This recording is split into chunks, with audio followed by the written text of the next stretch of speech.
Hi, Yaz here, Better Lesson Master Teacher for 7th grade math. I wanted to talk to you about gradual release and pacing for this lesson. As I've explained in past lessons, one of the most drastic changes this year to my calendar has been the amount of time I've been given for each class. Last year I had really 58 minutes, which turned into 50 minutes for a lesson. This year that's gone up to 90 minutes per class per lesson. One way that that's impacted this particular lesson on subtracting mixed numbers, specifically those that require borrowing from a whole number, is that I was able to pay more attention to students who needed additional support when borrowing. In the lesson that you see posted online, I really don't give that much time, or at least enough time, to the task, to the practicing portion of class.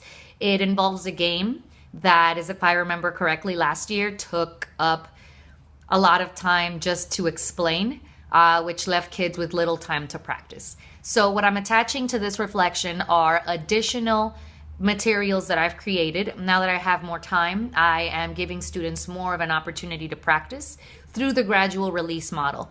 You notice that in the notes, which were not changed, I modeled for students how to subtract whole numbers. First of all, what it entails to borrow from a whole number in terms of place value. Understanding place value is important. We spent a lot of time at the beginning of the year with lessons on rounding. Those are included in the first lesson from this unit. And then I moved on to modeling an example of subtracting mixed numbers. The gradual release model, the idea is that they see you doing it, you model it, then you ask them to try it, allowing them to make mistakes, but also being there to catch those mistakes and remind them of the rules, and then releasing little by little the responsibility that lies within the student to practice these things on their own. So once again, the biggest change to my task has been that it goes for about 25 minutes now. It included mostly practice. We did not do the game this year, and instead I gave my students a worksheet. I did give them the word problems that I included in this section, as well as a skill practice sheet with very few word problems so that I could walk around and ensure that students were practicing the skill alone before moving on to the word problems. So I hope that these materials are helpful to you.